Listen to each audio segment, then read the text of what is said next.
اهدنا الصراط المستقيم صراط الذين أنعمت عليهم غير المغضوب عليهم ولا الضالين. الحمد لله رب العالمين وبه نستعين على أمور الدنيا والدين والصلاة والسلام على سيدنا محمد أشرف المرسلين وعلى آله وصحبه ومن تبعهم بإحسان إلى يوم الدين. أما بعد. Alhamdulillah, kita sama-sama panjatkan syukur. InsyaAllah hari ini kita ada masa saya datang ke awal sikit daripada biasa. Jadi sekarang lagi setengah minit pukul 1 kita boleh mulakan. Tajuk kita hari ini, sebelum saya nak minta kepastian sama ada tajuk ni saya dah sampaikan atau belum, kerana bulan lepas saya tak datang kuliah bulan lepas, iaitu tajuk berkaitan dengan hijrah dan Al-Quran. Ada tak? Hijrah dan Al-Quran. Maksudnya yang saya maksud dengan tajuk ni, dengan berlaku peristiwa hijrah setelah 12 tahun setengah Nabi SAW diangkat Allah menjadi Rasul di Makkah, berhijrah ke negeri Yathrib yang kemudian ditukar nama oleh baginda kepada Al-Madinah Munawwarah. Maka Al-Quran terbahagi kepada dua pasal. Satu pasal Makkiyah, kedua pasal Madaniyah. Ada tak saya dah cakap sini? Ada? Belum ya? Oh, memang belum ke pasal bulan lepas. Saya tak bagi sini sebab tajuk saya bulan lepas dalam kuliah tubuh saya yang tak pakai kitab lah ya, tajuk tu saya kurang. Kalau gitu kita ambil tajuk tu lah. Kita semua sedia ketahui bahawa hijrah merupakan peristiwa yang penting dalam sirah atau dalam gerak perjuangan Rasulullah SAW.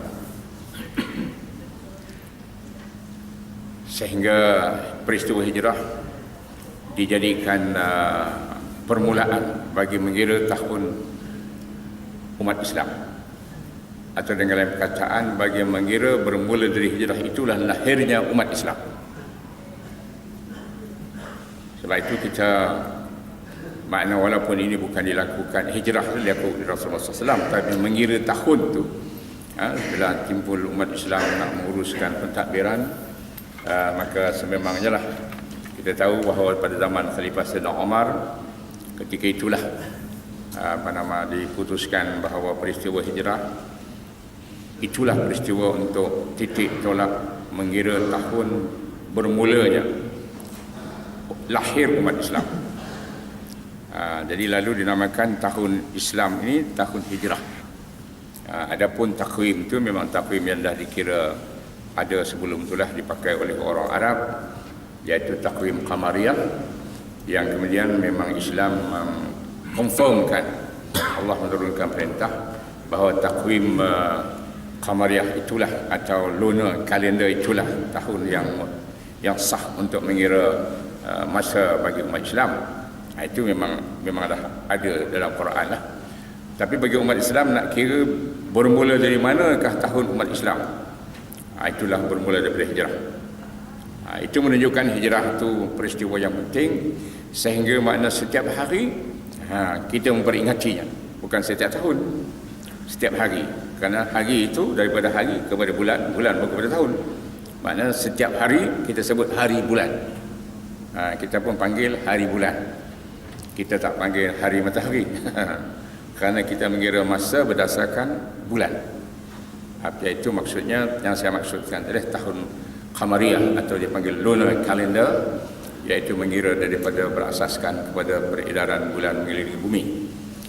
Baik, jadi yang saya nak kaitkan di sini ialah hijrah.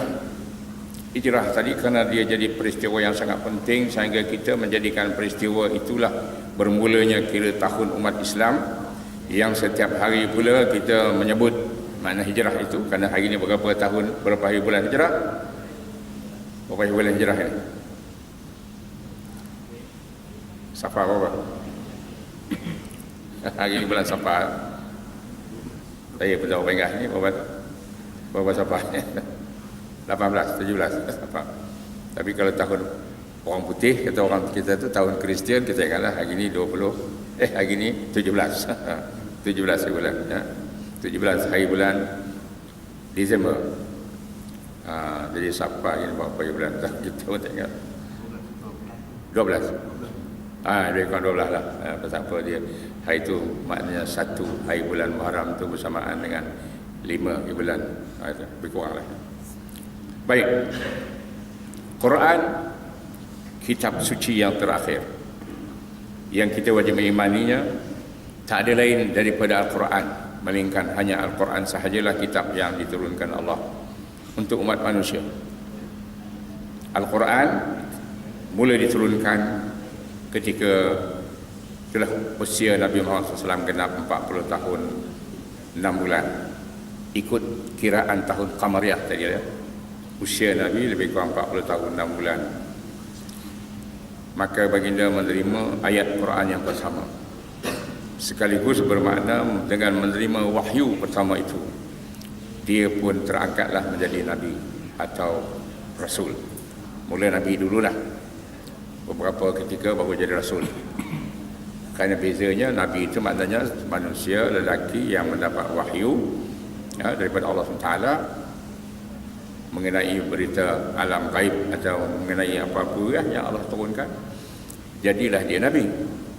Tapi bila kemudian datang ayat memerintahkan dia menyampaikan apa yang diterima itu kepada umatnya, maka dia jadi Rasul.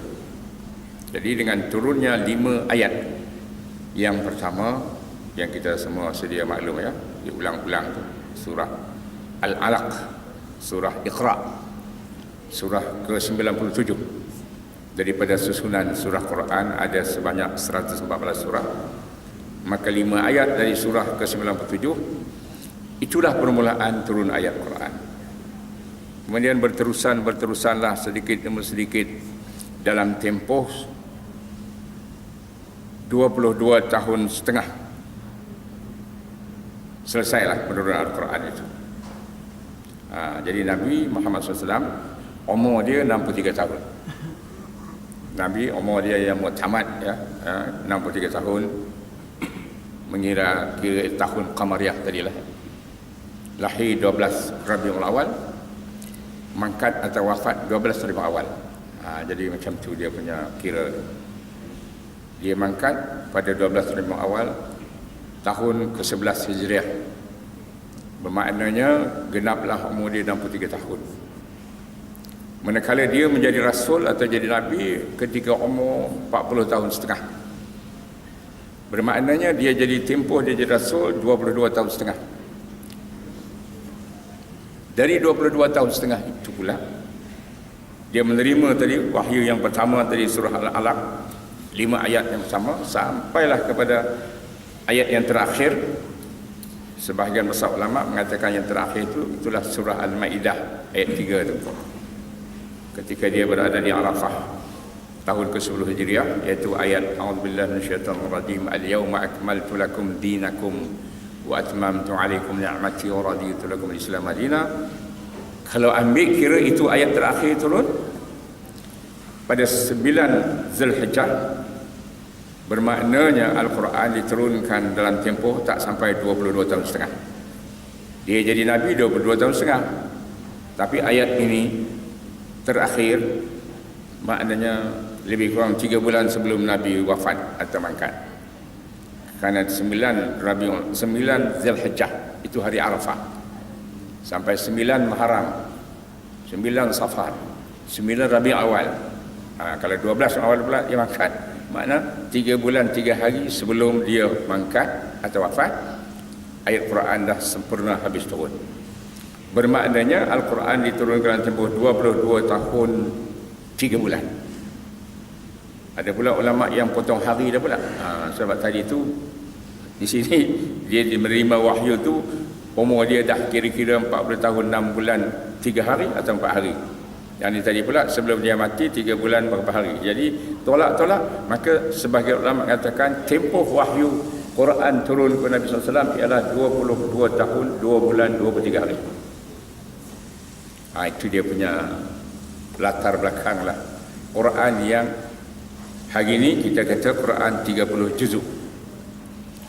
Quran setelah ia dikumpul, apa yang Nabi diturunkan Allah kepada Nabi, Nabi perintah ditulis kepada setiap ayat yang turun itu ditulis oleh para sahabat yang jadi juru tulis. dalam tempoh 22 tahun setengah tadi, ataupun 20 tahun 3 bulan lah kalau kita tepatnya, ayat-ayat tu disalinkan pada bahan-bahan alat tulis ketika itu, kulit kambing, kulit unta, tulang-tulang unta, tulang-tulang kambing, pelepah-pelepah kurma, daun-daun, itu bahan-bahan ketika itu. Bila Nabi dah wafat, Quran tertulis dalam bentuk itu tadi lah. Tetapi Quran ini dihafal oleh sahabat-sahabat baginda. Makna disimpan dalam dada mereka. Kalau istilah Islam dia kata disimpan dalam dada. Adalah matilah. Tapi kalau orang Melayu selalu kalau ingat dia tak kata dalam dada, dia kata dalam apa? Dalam kepala. Orang Melayu selalu kan bila semua ada kepala dia, mana dia ingat. Tapi dalam istilah Islam dia kata fis sudur, sadr, hati. Dada itu dalam hati mana itu. Ingat. Masing-masing hafal lah. Pada zaman Sayyidina Abu Bakar, Nabi dah wafat, Sayyidina Abu Bakar pula himpunkan bahan-bahan yang tertulis ayat Quran tadi yang dilakukan oleh jurutulis Nabi tadi. Atau ada juga yang bersendirian, secara bersendirian menulis untuk simpanan masing-masing. Kemudian dicek, akhirnya didapati semua ayat Quran tu ada pada bahan yang tertulis tadi. Adalah mula-mula tu ada 2, 3, 4, 5 ayat yang tak ditemui. Akhirnya cari-cari jumpa ada pada orang yang menulis tu. Dihimpunkan. Itu dipanggil himpun ayat Al-Quran. Tapi belum disalinkan. Kemudian zaman Sayyidina Umar pun tak sempat disalinkan. Hanya pada zaman Khalifah Abu Bakar As-Siddiq bahawa Quran tadi disalinkan menjadi sebuah mushaf. Mushaf ni makna sebuah kitab. Ya. Di situ tu semualah disalin. Semua dari itu disalinkan dan disalin mengikut susunan Quran itu dibacakan oleh Jibril kepada Nabi SAW. Bukan ikut kronologi turun ayat tadi itu. Sebab itu bila kita baca mula Quran, tadi kita pula baca Bismillahirrahmanirrahim, Iqra' bismi rabbikal ladzi khalaq. Mula kita baca Bismillahirrahmanirrahim surah Fatihah. Sebab itu ikut susunan Quran yang dibacakan oleh malaikat Jibril kepada Nabi SAW pada bulan Ramadan beberapa tahun sebelum Nabi makan. Yang Jibril bertadarus dengan Nabi itu. Maknanya dia Nabi baca, Jibril dengar, Jibril baca, Nabi dengar. Itulah Quran yang hari ini disalinkan tadi pada zaman Sayyidina Osman itu kepada 6 buah sahaja. 6 mushaf. 1 untuk khalifah sendiri ketika itu. 1 disimpan di Madinah, ibu negeri Islam. Kemudian 4 lagi, 1 dihantar ke Kufah, 1 ke Basrah, 1 ke Syam, dan 1 lagi ke Makkah.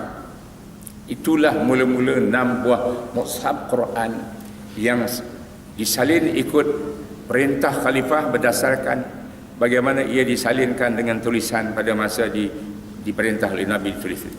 Sebab itu maka Quran dikenal dengan mushaf Utsmani. Dinisbah kepada khalifah Sayyidina Utsman atau dipanggil rasam. Rasam itu mana tulisan ikut yang diperintah oleh khalifah masa itu. Itulah dia Quran yang hari ini pun kita baca distandardkan macam itu, dicetak ikut mushaf rasam Utsmani. Yang di dalamnya terkandung kita panggil lagi 30 juzuk. Tapi 30 juzuk itu sebenarnya pada zaman mula Quran disalinkan tadi pun, apalagi sebelum ada Quran disalinkan, tak adalah pernah disebut Quran 30 juzuk. Kerana juzuk itu maknanya bahagian. Dibagi Quran yang dah disalin tadi itu, jumlah muka suratnya 604 muka surat, dibagi 30. Itu maka satu bahagian lebih kurang 20, bukan lebih kurang 20 muka surat. Dengan tujuan kerana nak memudahkan orang Islam membaca Quran sebulan khatam. Makna sehari baca 1 juz. Sebulan 30 hari. Jadi maknanya baca Quran sebulan 30 juz tu sehari 1 juz baca. Sehari baca 20 muka surat atau 10 helai. Itu asal datang juzuk tu. Tapi Quran ni yang asal ada ialah hanya dibahagikan kepada 114 surah.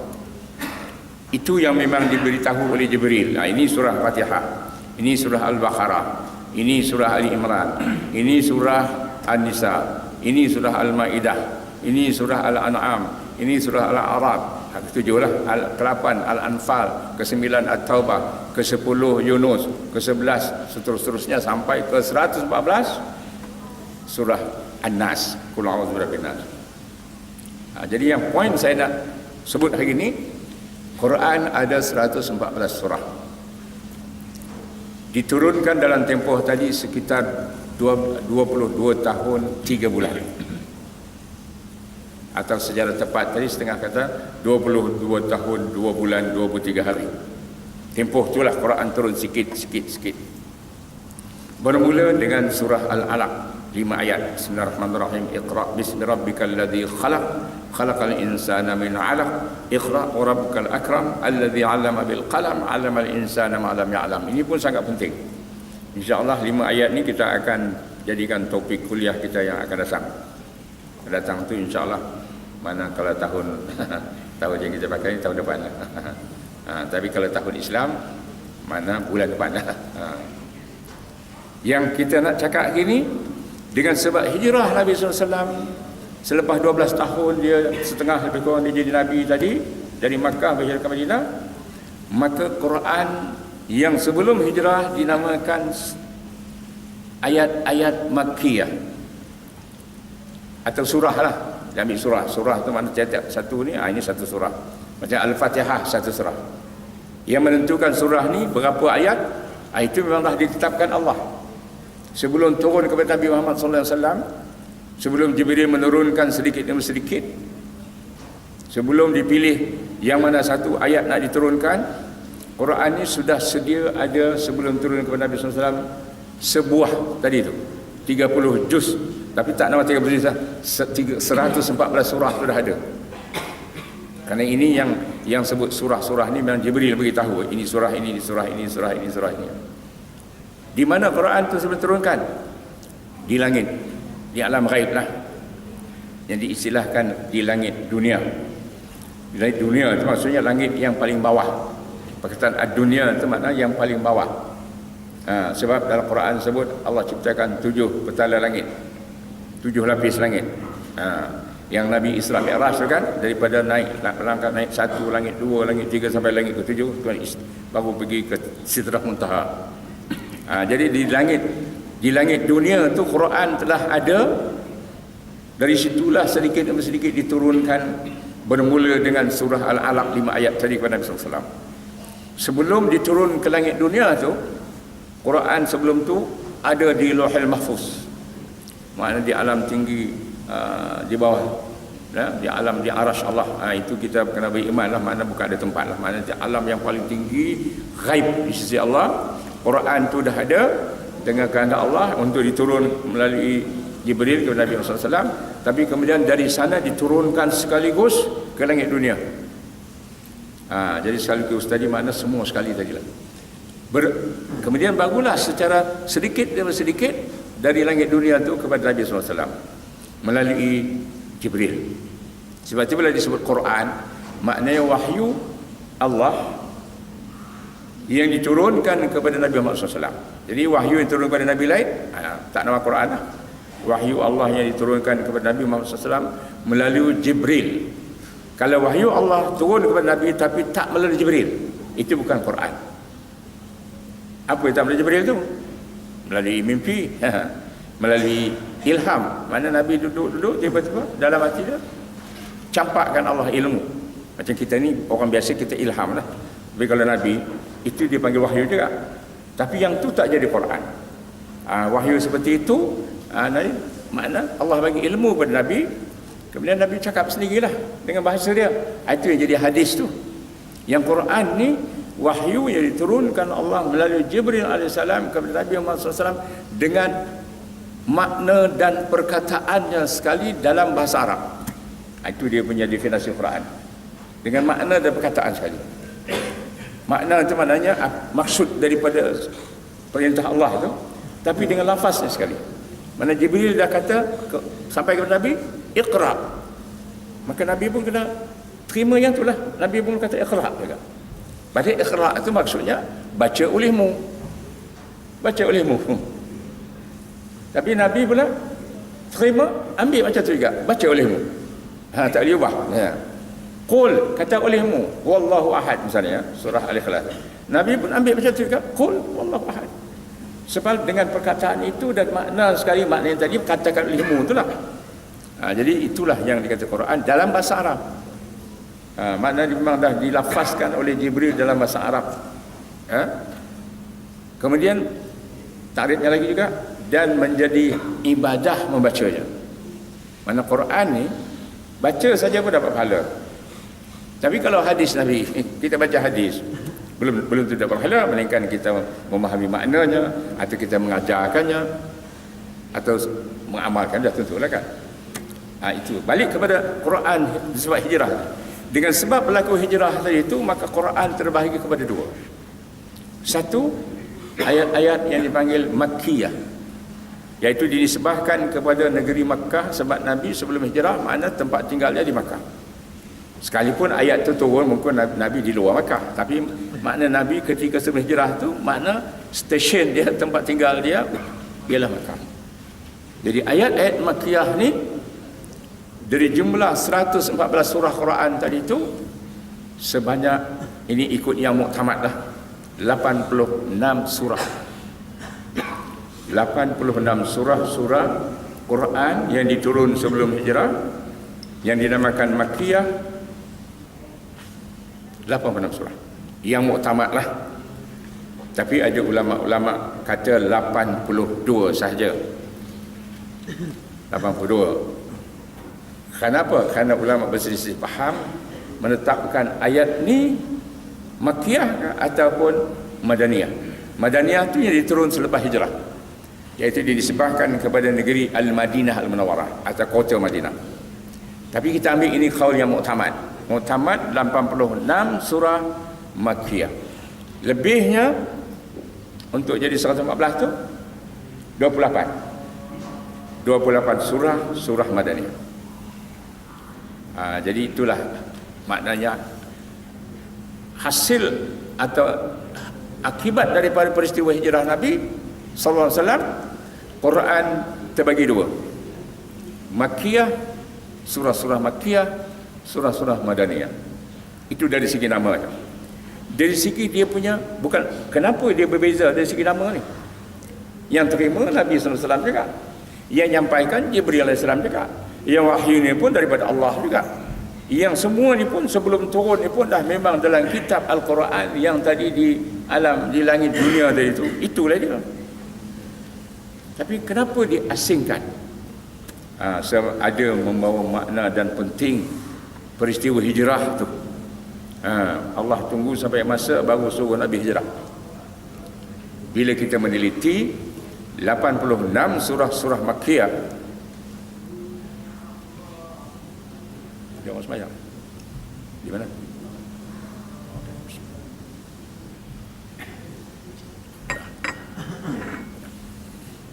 Pertama dari segi ini dulu, sebelum kita pergi pada makna dulu. Surah-surah Makkiyah ni dari segi dia punya formatnya lah, bentuknya, kebanyakan ayatnya pendek-pendek. Contoh yang cukup jelas, Quran juz ke-30 yang kita kenal dengan juz apa? Juz Amma. Selalu kita sebut baca dah juz Amma. Juz ke-30 tu disebut juga juz Amma kerana dia bermula dengan amma yatasaalun, basmalah dulu kan, bismillahirrahmanirrahim, amma yatasaalun 'anil naba'il azim. Surahnya surah An-Naba, tapi dikenal dengan juz Amma. Dari juz Amma ni sampai dari surah ini, juz Amma ni daripada surah An-Naba sampai surah An-Nas, satu juz ya. Satu juz ni lebih kurang yang di ujung sekali 22 muka surat. 22 muka surat. Quran seluruhnya 604 muka surat ya. 604 muka surat. Dari muka surat 559 sampai 604. Berapa muka surat tu? 559 600. Dia nak kata dengan cepat, maknanya 20. Yang ni dia lebih sikit. Juz ke-30 ni muka suratnya lebih 20. 24 muka surat lah. Dalam juz ke-30 ni ada sebanyak 37 surah. Itu menunjukkan surah pendek-pendek. Satu juz yang 24 muka surat, sebab dia ujung dia terlebih panjang sikit ya. Isinya 37 surah. Ini berarti dalam juz ke-30 atau dalam juz amma ni terkandung surah-surah yang pendek-pendek. Mana satu surah ada 3 ayat, ada 5 ayat, ada 4 ayat. Di samping pula surah tu pula ayatnya pun pendek-pendek. Dah surah tu pendek, satu surah 3 ayat misalnya lah, qul huwallahu ahad, Allahus samad, lam yalid lam yulad wa lam yakul lahu kufuwan ahad, ini 4 lah. Bismillahirrahmanirrahim misalnya, wal 'asr innal insana lafi khusrin illa alladziina aamanu wa 'amilus shalihaat wa tawassaw bil haqq wa tawassaw bis sabr. Itu 3 ayat. Atau misalnya banyak lagi lah yang pendek-pendek kan. Tapi ayat pun pendek. Misalan tadilah, inna a'tainakal kautsar, ayat 1. Fasholli li rabbika wanhar, ayat 2. Inna syani'aka huwal abtar, ayat 3. Pendek juga. Jadi surah-surah Makkiyah ni kebanyakan antara ciri pentingnya ialah surah tu pendek, mana ayatnya hanya 3, 4, 5, 6, 7 atau 10, 12, 15 gitulah. Ada jugalah yang sampai 780 100 ada, tapi tak banyaklah. Bayangkan dia ada 86 surah, tapi 37 surah ada dalam satu juz. Cuma dalam 37 surah yang juz amma tu kena tolak 3, kerana ada 3 juga surah-surah Madaniyah. Surah yang diturunkan lepas Nabi Hijrah yang dinamakan surah Madaniyah tadi ada dalam juz ke-30. Artinya ada juga surah-surah Madaniyah yang pendek, tapi ada 3 saja, iaitu surah An-Nasr, Iza jaa nasrullahi wal fath, dan satu lagi surah Az-Zilzalah, Iza zulzilatil ardu zilzalaha, dan satu lagi surah Al-Bainah, lam yakunil ladzina kafaru min ahli kitabi wal musyrikina munfakkina hatta ta'tiyahumul bainah. 3 surah ni surah Madaniyah. Artinya 37 tolak 3, 34 surah-surah Makkiyah ada dalam juz 30. Itu antara ciri surah-surah Makkiyah pendek dan ayat-ayatnya pun pendek. Surah-surah Madaniyah pula cirinya selain pada yang 3 surah itu panjang. Surah Madaniyah ni mengandungi ayat yang ayatnya pun panjang. Satu ayat ada yang sampai 1 muka surat. Satu ayat sahaja. Satu ayat tu mana dia bicara satu tajuk lah kita katakan. Tapi 1 muka surat, 1 ayat. Itulah yang terletak dalam surah Al-Baqarah. Dan surah Al-Baqarah ini surah yang diturunkan selepas hijrah atau surah Madaniyah, dan ianya merupakan surah yang paling panjang dari semua surah Quran.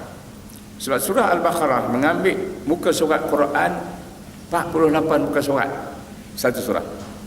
Maknanya hampir 2 juz setengah. Mula dari muka surat 2 sampai muka surat 49. Jadi tolak mana 48 muka surat. Satu, kalau 20 muka surat satu juz, ini makna dekat 2 juz setengah hanya satu surah saja. Itu surah Baqarah. Ini surah yang diturunkan di Madinah. Begitu juga surah Ali Imran, surah yang diturunkan lepas hijrah. Surah Al-Maidah, surah An-Nisa. Itu maknanya beza daripada bentuknya. Surah Madaniyah ni panjang, ayatnya pun panjang. Itu antara zahir. Yang keduanya, kalau kita faham bahasa Arab dan biasa dengan uslub ataupun aliran bahasa, susuk bahasa perkataan Arab, bila kita baca surah